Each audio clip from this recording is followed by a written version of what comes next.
Welcome everyone to our summer family leadership training.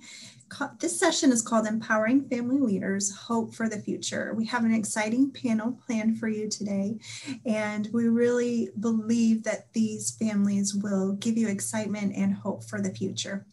This training is sponsored by the Iowa Family Leadership Training Institute, which makes its home within the Child Health Specialty Clinics within the Division of Child and Community Health. IFLTI is in its 6th year and has graduated over 50 families, and some of those families you'll get to hear from today. It is a 4-session in-person training, and in addition, it offers regional and virtual trainings like we have today. So we hope you enjoy this. We're going to get started.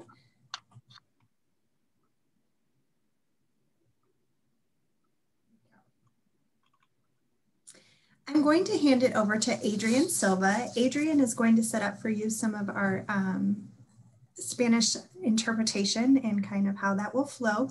Adrian has served as an interpreter for the University of Iowa Hospitals and Clinics for over 10 years. He's been assisting patients and families in all types of appointments.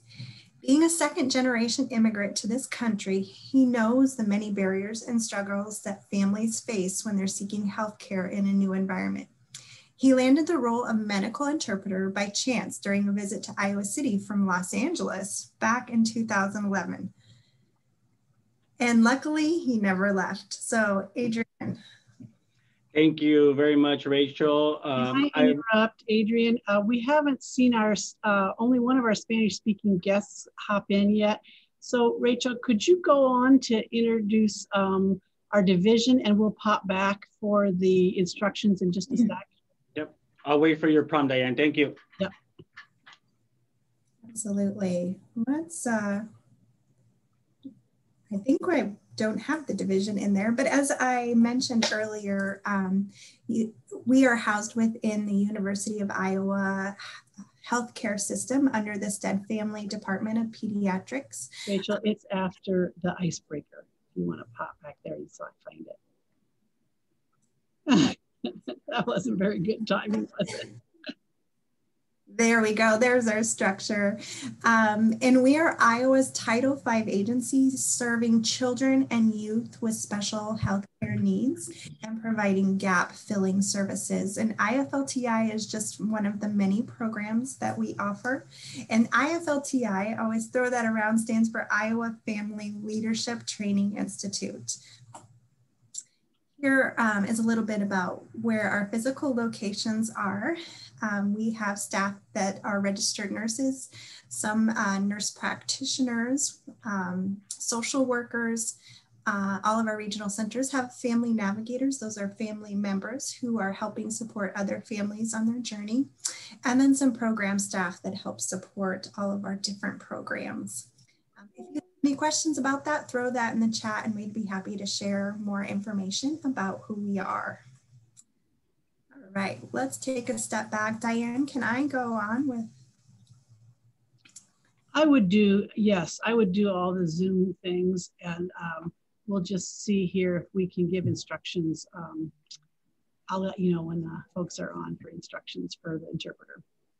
All right, just a little bit of Zoom etiquette. We've all been doing this for a while, but just a good reminder, if you're not speaking, to keep yourself muted. We like to get to know you a little bit better, see who you are. So if you feel comfortable, turn on your camera so we can interact that way. If you have any questions, you can put them in the chat, and then we'll gather for questions for discussion at the end and share out that way. So just a little icebreaker to get us all acquainted a little bit better. If you go up to your top toolbar, you'll see like your mute and video, all your different capabilities. Then you'll see something called Annotate, and it looks like a little pencil. And when you click on that, you'll have some options for some different stamps, as well as you can do reactions. So on the bottom half of your screen, you should also have a reactions button where you can do thumbs up or clapping, or there's several different options. So you can use annotation or you can use those reactions. And so we're just going to do a few questions here, throw them out, and let you respond. It doesn't want to advance for me.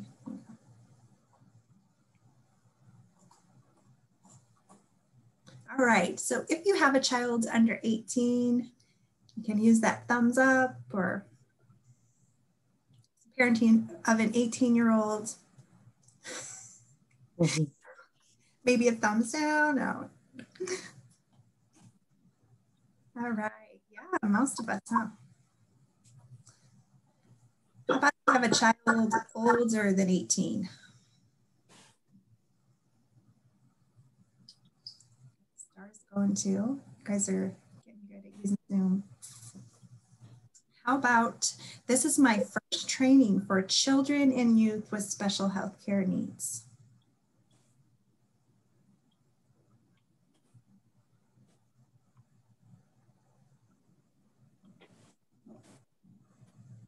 All right, Laura, welcome.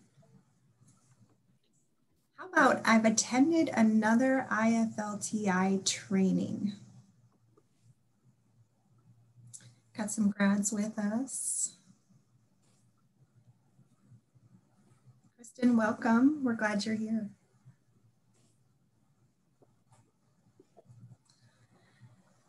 How about if your child's been diagnosed within the last 3 months? Just starting out your journey.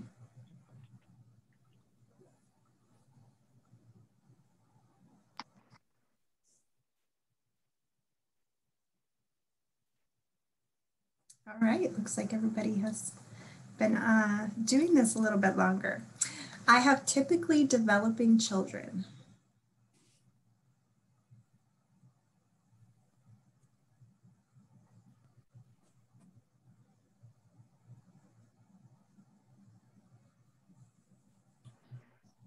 All right, quite a few.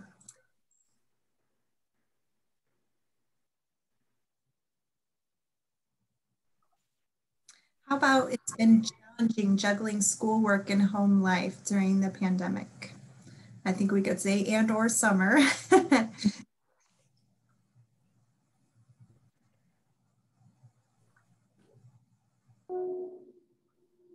You have hobbies, things you enjoy. A little bit of that self-care.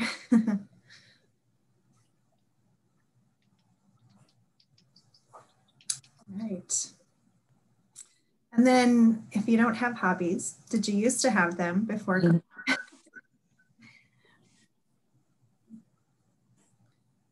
Or maybe what is a hobby? All right. And then go ahead and round us out with a chat about what your hobby or what you enjoy doing in your free time.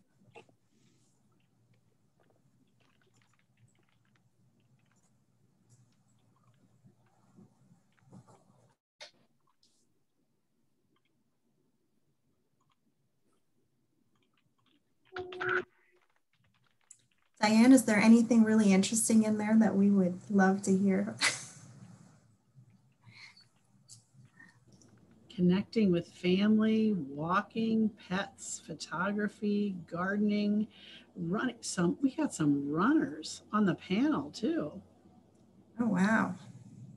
I like to run if people are chasing me or something is chasing me.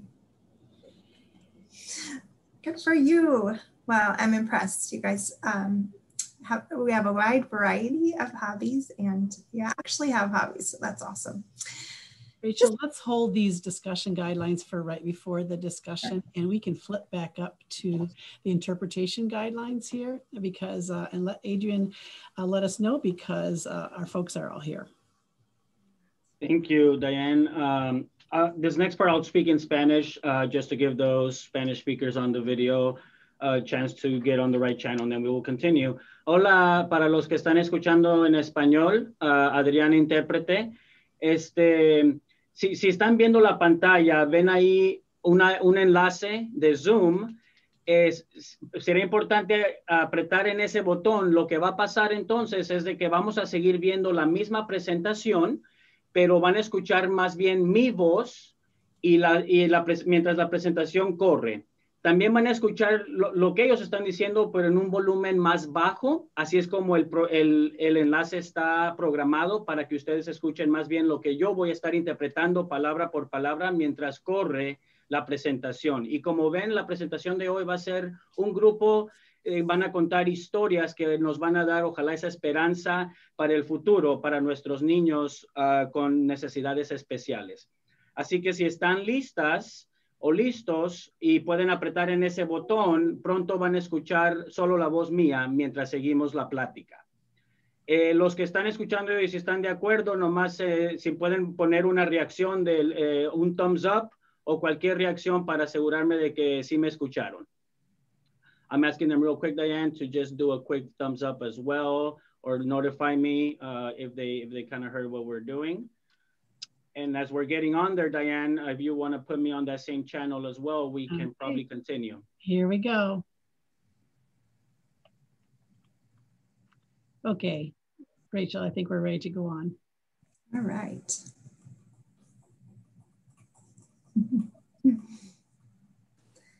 All right, just a few things to keep in mind as we're going through today's session. Just remembering that we want to share the air, allow others to have an opportunity to give input. We love to hear what you have to say, so just step up and share and allow others.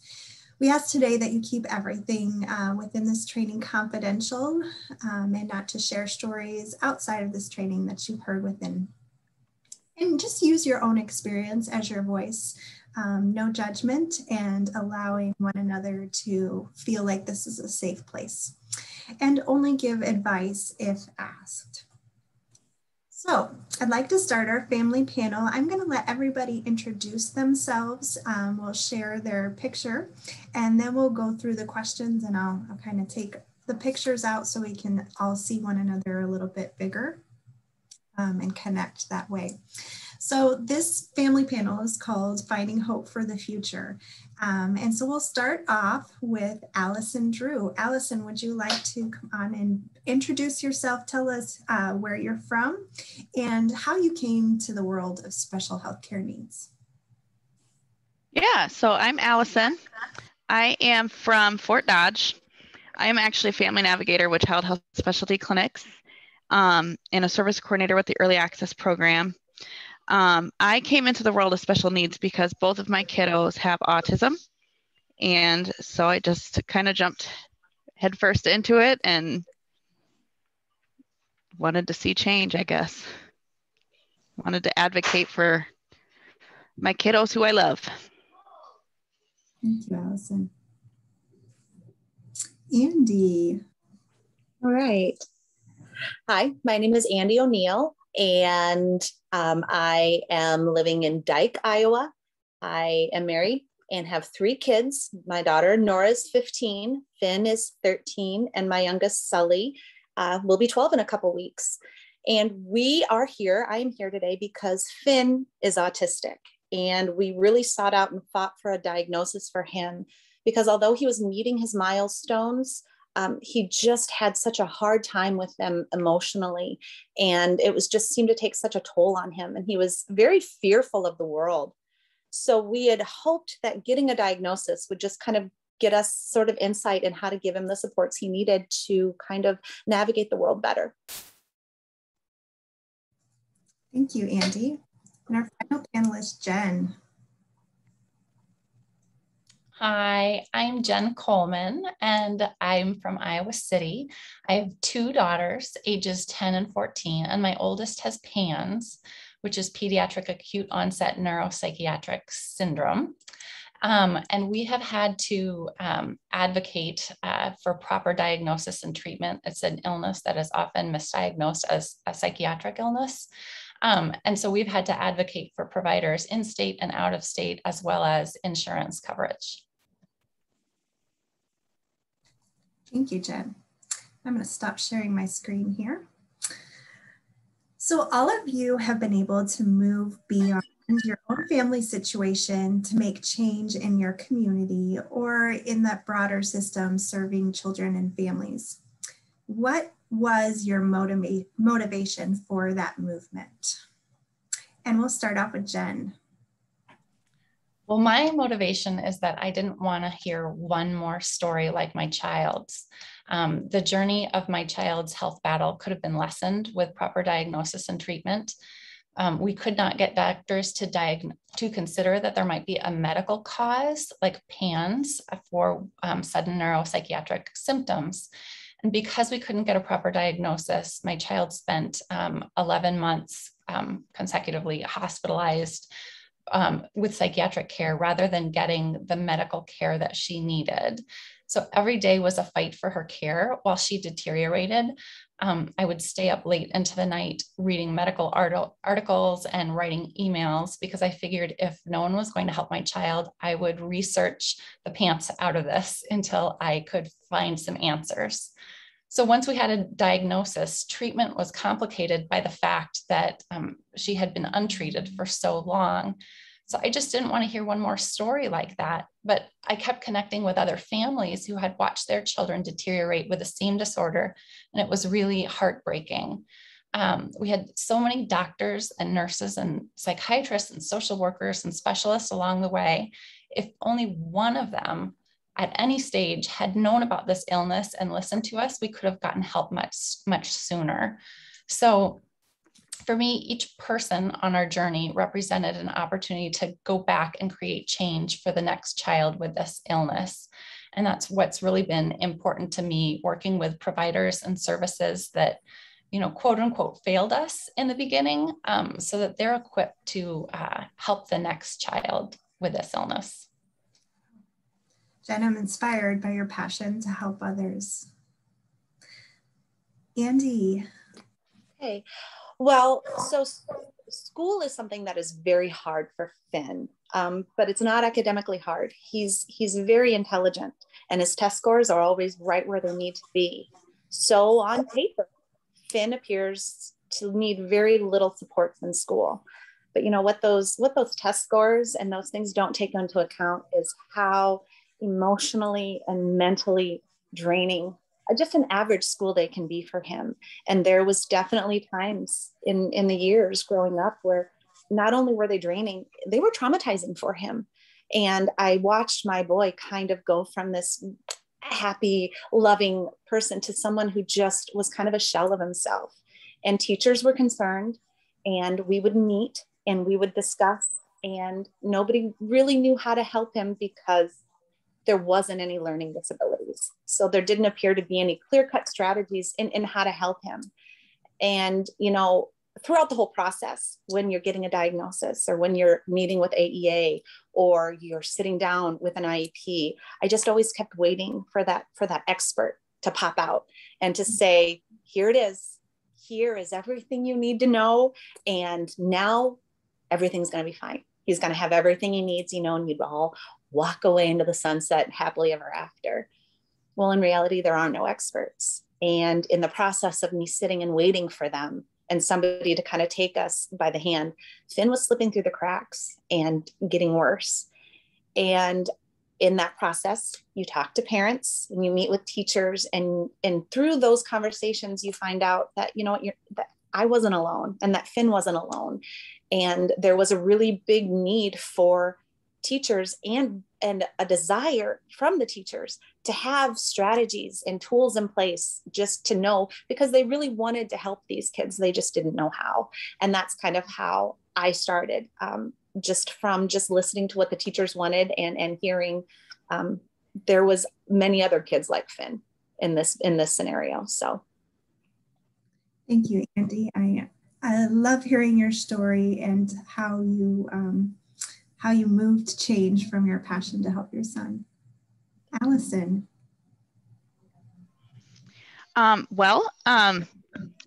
When my son was diagnosed, it came as a shock to me. I had no I didn't know that he wasn't meeting milestones. He's my first son, my first child, and I just didn't know. So it came as a shock to me. I was very unaware of what all it entailed, what the resources were going to be. And I remember very distinctly after meeting my family navigator, all I could think was, wow, I want to do that someday. I want to help families kind of navigate this crazy world when we don't know what to do. So that's kind of was a goal that I set for myself. And I guess I was blessed with being able to take on that opportunity. Also, I guess just continuing to, spread awareness and helping others. I've had a lot of friends reach out to me with some of the same things, and being able to help them through it, even just as a friend, and being able to relate to people and offer some support and understanding to them, I think is really, really important. Thank you, Allison. And I would say that we are so blessed to have you as one of our team members. So thank you for that. So the next question is, how did you work with partners? Maybe who were they? And why was that important, or what was the importance of doing that? And we'll start this one off with Andy. Well, for me, I really needed to work with the school, with the teachers and the administrators, paraeducators, people who are really, that's where the majority of Finn's struggles come from, is his school day. And so I really wanted to get everybody on board to kind of learn how to help kids like Finn. And it was really important to approach this as a collaborative effort, not necessarily, to know and make sure everyone knew we were all on the same team. It wasn't, me, Finn's mom, versus the education system. We were all on board to go together. And it's important to remember that, setbacks are going to happen, but nobody is deliberately setting my son up to fail. Everybody genuinely wants him to succeed, and we're all coming from that place. So it's really important for me to remember that administrators and teachers have so much on their plates already, and I'm asking them to do more and learn more and take on new classes and adopt new strategies for really little reward. It's just extra work. And so I need to make sure that I really communicate my appreciation for the effort, and that they're hearing the things they do right, so that if and when something comes that needs some critical review, it's not the only thing they're hearing coming from me. And so the criticisms can't fall on deaf ears, because that's all I communicate. And so I really need to make sure that we're all on the same page. And it's not something that, they're not doing something. It's more an issue that maybe they're doing the best they have with the tools they have. And the solution is to give them better tools for their toolbox. And one other thing that, the goal is bigger than just me and Finn, that I can't get hung up on the minutiae of a class that might be problematic for him right now, because I need them on board years from now for real change to happen. And so I can't burn that bridge or risk one scenario creating a breakdown with me and the whole school, because it's bigger than just me and my son. And the goal has to be able to have long life behind it. And it'll only be as effective as the relationships I have with the people I want to bring on board. Well said. Thank you, Andy. Allison, how did you work with partners, and what was important about that? Well, as far as my IFLTI project, unfortunately, I was trying to work with the school, and unfortunately it didn't get approved. So I found that to be kind of a dead end as far as that particular project. But what I did learn is the importance of working with community partners. And so I think I learned some strategies on how to do that effectively. And so I was able to kind of implement that in with the nonprofit organization that I co-direct. And so we have been slowly adding in more community partners with some of the projects that we're working on. One of them is we recently lost our adult day health program in our community. And so we're trying to think of ways to offer more opportunities for them. And so we've been able to partner with our local community college to offer some space for some events and some people to volunteer and help us do things throughout the year. We've also been able to partner with I'm sorry, I'm working from home and my dog's barking. It's a little distracting. We've been able to partner with several other partners in the community that I think not only is it important to be able to work with them to offer more opportunities to this community, but I think it's also important because we're raising awareness and showing them what the needs are in the community. And so they're more aware of it. They're able to adapt their facility for that. And I found it to be really rewarding to do that. So. And Allison, real quick, could you tell us the name of the nonprofit and maybe a sentence about the work that you do? Yeah, it's called Facing Autism Inc. And we actually, Facing Autism is in the name, but we actually invite and serve all people with all special healthcare needs. And we do different things. We've offered a couple of trainings in the past. We offer a lot of events throughout the year. We have a private swim party coming up at our local pool. We have actually brought in a training for the lifeguards so they know how to help kids with special needs. We've had sensory-friendly movies in our area, just different things like that. Just something for us to do and we invite the whole family. It's not just centered on that one child or person. It's meant for the whole family. Thank you, Allison. All right, Jen, you want to tell us a little bit about your work with partners? Yeah, well, if you had asked me this question at the beginning of our diagnosis, I would have said, what partners? What are you talking about? I wouldn't have envisioned a partnership that I had with any organization or individual. But as you go along, you realize you do develop these. And so those partners come in many, many forms. And how you work with each one is different, whether it's the school nurse or an insurance case manager or a pediatrician or the administration at summer camp. Each one is a little bit different, but I've learned along the way, and this is kind of springboarding off of what Andy had talked about, that those good relationships make such a big difference. And oftentimes the little nuggets of unexpected help can come from those good relationships as they're built. So for example, my child had been hospitalized for a very long time. And when she returned home, we were anxious to get her back into school.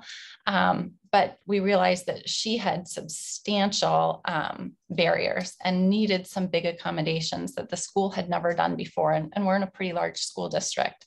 And the school had a lot of concerns, but I built a very strong relationship with her school counselor. Even after my child had temporarily left the school, I stayed in contact with her because I knew she's someone that I needed on my side later on. And so, when we wanted to come back to school, we had these barriers. She knew our story. She knew our investment in, wanting to work together. And so she was able to pull other resources in above and beyond anything we'd ever expected to try to get our child back into school. And, along the way, we were looking at how can we get her in school. And I said, well, I have a daily assessment form that I developed that our family uses to track my child's daily progress. Can I adapt this for school? And they said, oh my gosh, we would love that. So I took this form, I adapted it. Her paraeducator used it, and not only was it helpful in tracking her progress, the school felt like they had data to work with. It allowed us to monitor her symptoms when she was away from home. And, and I thought, okay, then that's it with that. Well, later on, we had a meeting with our area education AG. And at the meeting, they said, hey, we've been using this great form. Have you seen it? And I said, actually, I put that together. And she said, I love this so much. I'm going to use this for other families. And so, it was building that relationship that made it, some unexpected connections. So I was able to achieve something beyond, just my child. I was able to help other kids. So really, it's every doctor's appointment, IEP meetings, everyone is a potential partner, whether it's just for a limited time or ongoing. And so every time I work with someone, it's about more than just my child or just me. It's important because the work I do for my child sets a precedent for others behind me. Oh, Jen, I think that is so impactful, and never knowing where you're going to make partners. And, we're calling you all family leaders, but I really believe at that moment of diagnosis, you become a leader for your child, and then that leadership spreads to other children. So I hope everyone on the Zoom today feels like a leader and knows that you have the capacity and the ability to do that. And I hope that you feel like a leader. Thank you for that. So the next question is, how did you learn about yourself, or what did you learn about yourself throughout this leadership process? And it is a process, continually growing and becoming more confident and finding your voice. Andy, would you like to speak to that? Sure. So I am a really impatient person by nature. I love putting things in little boxes with nice, neat bows and everything just tied up and ends resolved. And I like to do that as quick as possible. And I have goals and lists, and I just love to go down the list and tick everything off. And I'm a planner.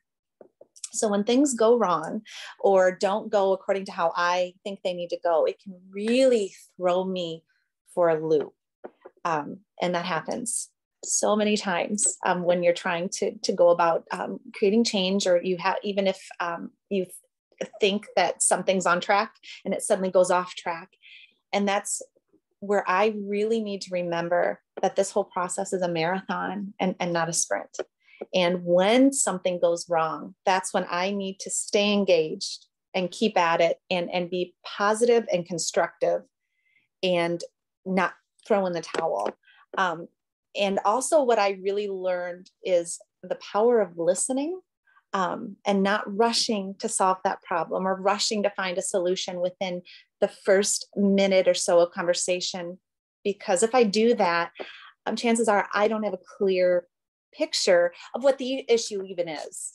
And so by slowing down and, taking a minute and hearing people out, you can gain so much more awareness of what's going on. And then, taking a beat to process it. It is a way more effective in the long run, even though it's not comfortable for me.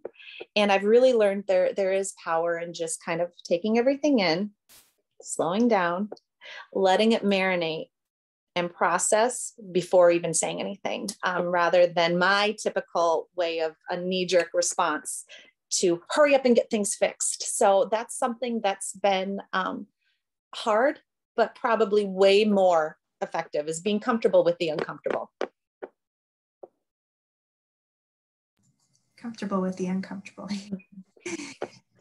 Allison. Well, first of all, I have to agree with everything Andy said, because I'm the exact same way. I always tell people, if I had it my way, my house would be in the Better Homes and Garden magazine. But I don't have it my way. And I have had to learn how to not have it my way all the time, how to be flexible, because I'm not really a flexible person. I'm not a very patient person, but I've had to learn how to do that. I have also learned that I can be a family leader. I didn't even know that was something I could do until I had to do it.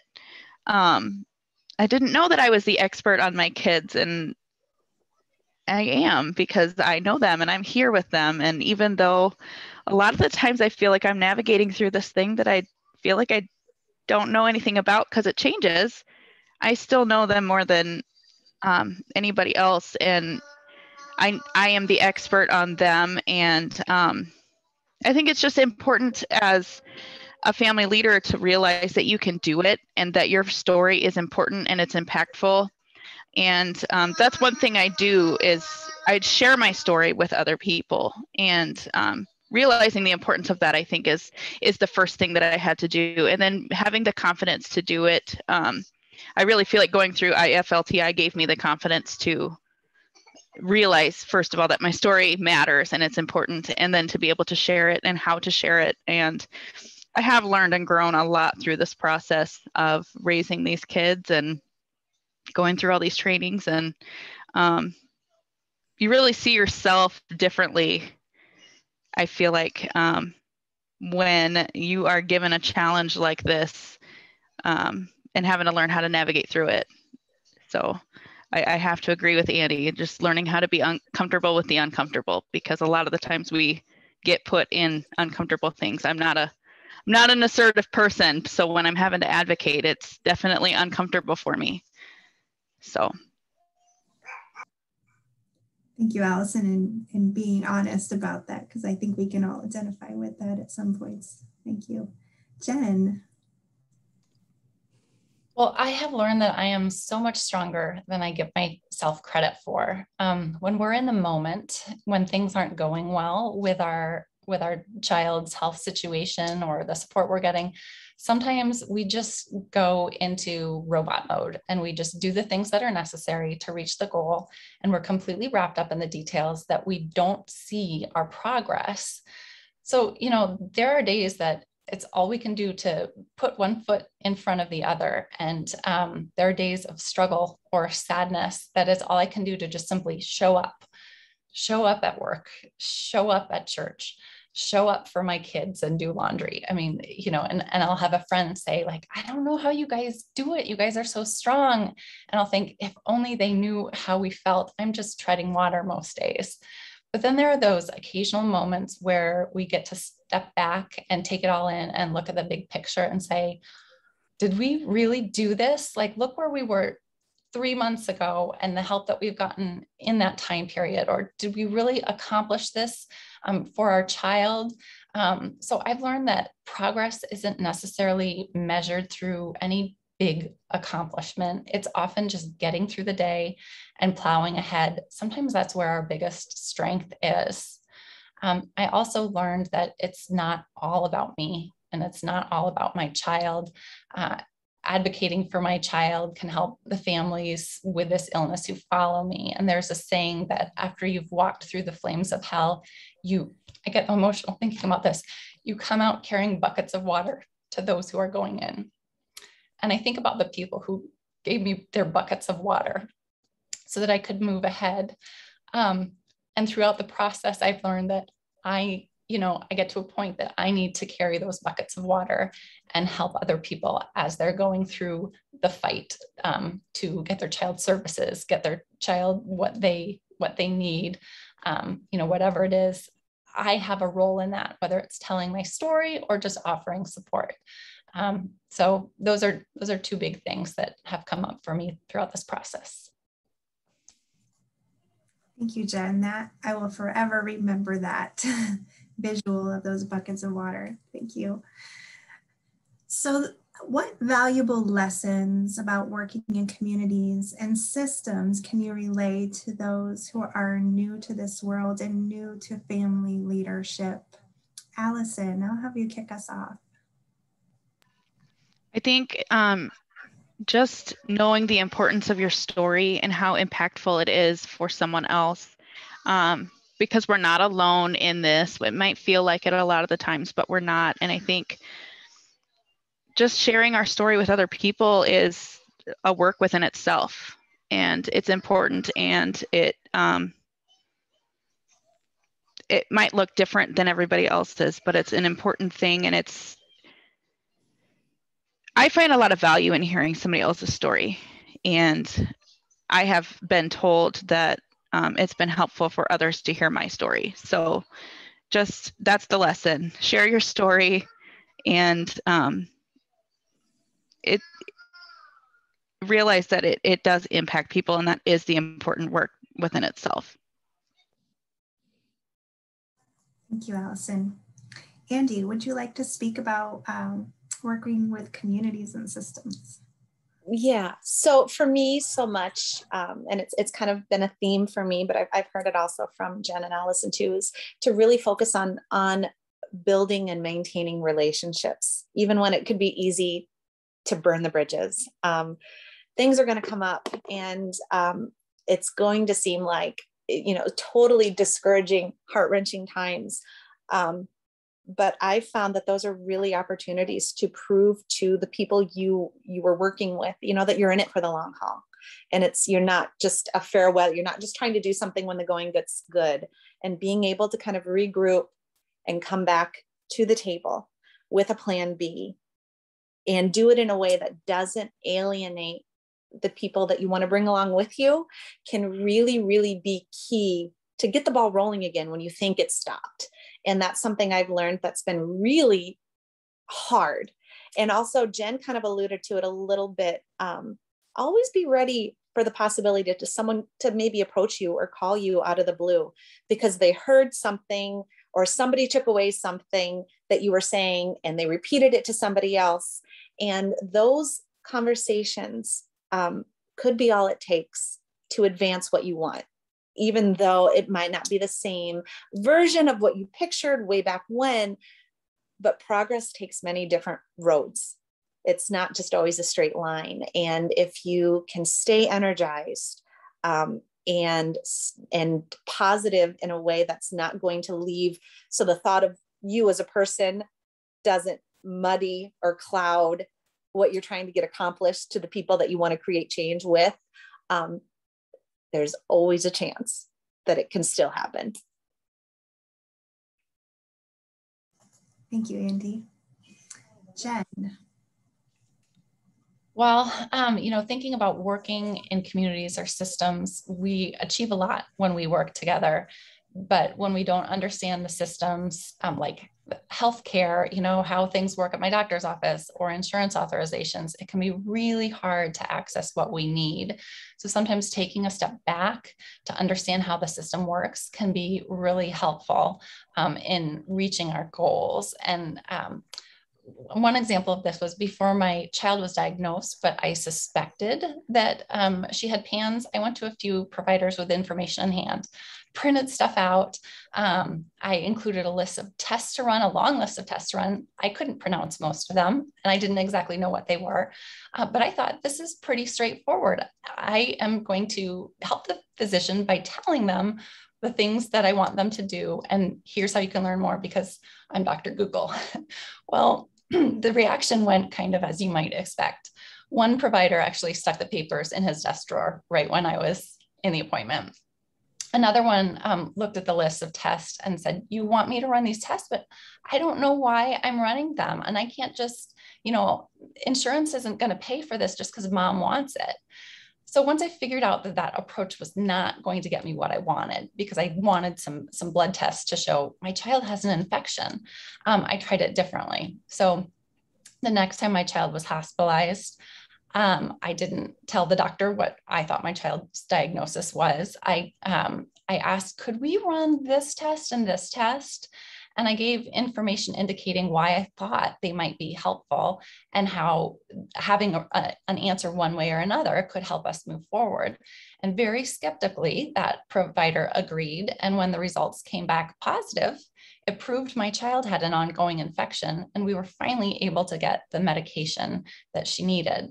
So, you know, I may not have gotten the long list of tests run, but I got an end result, which was getting my child medication. And in another instance, we had insurance, and my child needed some really expensive monthly treatments. And I think we tried pre-authorizations about 4 times with both our primary insurance and our secondary insurance, and we were denied each time. So our physician, who understood the system much more than we did, said, we can't spend all this time every month trying to get these authorizations. So why don't we ask them for 3 treatments? And I thought, this is never going to work, but I busted my tail, got a ton of information together. And long story short, after extensive efforts, we not only won the appeal, but instead of approving 3 months, the insurance approved unlimited treatments for 14 months and retroactively paid for everything we'd had before. So had I not relied on my provider, who understood the system more than me, to ask for something different to get the same result, we wouldn't have gotten her the treatment that she needed. So in each of these, it was kind of understanding how the system worked and seeing, okay, if I can't get it my way, because my way might not be the best way, what else can we do to eventually get to a similar point that I'd like to achieve? Thank you. I really hear a theme of tenacity, a theme of even if you don't know what you're doing, you just keep moving forward and figure it out along the way. So thank you to our panel. Before we move any further, I'm wondering if anyone in the audience has any questions, anything they would like to ask Allison, Andy, or Jen.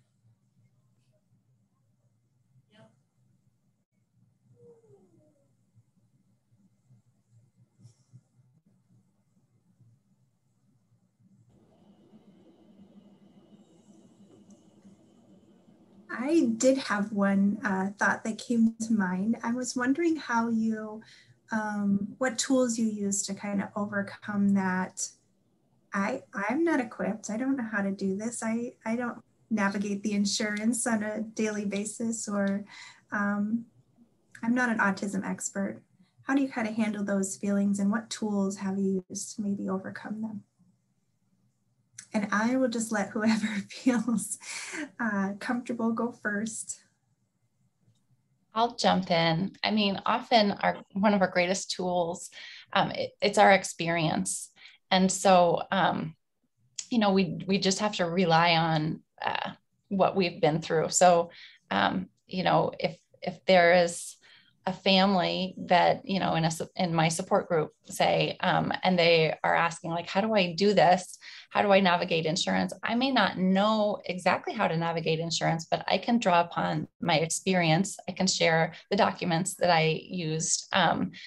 So, you know, I may not be an insurance expert, but I can help someone else with what worked for me. So that's one way that we can draw upon tools when we feel like we don't have them. For me, I just kept reading articles and kept learning about the disorder itself. But the other thing to realize, like when my son was first diagnosed, diagnosis hit me as a shock, but then I had to realize he hasn't changed just because he has the new label. He hasn't changed. He's still raising him, and he's already been going through these challenges. I just was unaware of them. Now I'm aware of what they are, and I know how to kind of go about helping him navigate through it. And just, I think learning more about, you know, the disorder itself is what really helped me, and realizing that I've already been dealing with this and I can do it, and just kind of empowering myself, I guess. Excellent point, Allison. For me, one of the things that I needed to kind of look at was nobody could really tell me the environment that was conducive for Finn to learn. And so I needed to kind of go back, strip it all away, and think, okay, well, I need to find out how he learns. I need to find out what comes easy for him and what struggles for him he has, so that I can go and then try and fix what needs fixing. And so we did some academic with a psychological tester to try to figure out where his strengths were. And then from there, really listening to autistics was helpful, because any other expert doesn't have firsthand knowledge. And so when I started listening to what autistics were telling me, and then taking that back and looking at Finn, and it was like, so why do you like this class? What comes easy with you with this teacher? What's hard here? And you know what, man, he had the answers, and it was just more elevating. It became so much simpler when it was elevating his voice and just figuring out that he had the answers. I didn't need to come up with them. I just needed to ask him and then fight for that. Well, let's give our panelists a round of applause here, or you can do the clapping reaction. All right, let's get our.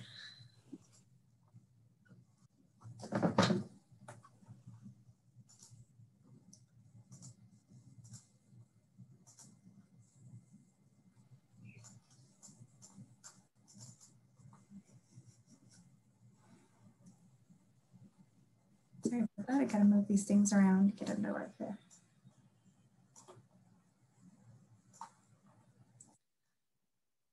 All right, so coming up next, we have our leading with a health equity lens. Rachel, could you move it to full presentation mode? Yeah, I'm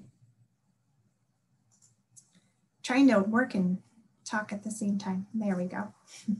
That's hard to do, isn't it? Yeah. Coming up on July 8th, and that will be presented by Alejandra Escoto, and she is our program assistant for health equity at Child Health Specialty Clinics, and she has a very wonderful way of explaining this in very simple and easy to understand terms, so we're excited about that. If you have any questions or concerns following today's presentation, you can contact one of us and we will share more information or answer your questions, and just to let you know who we are.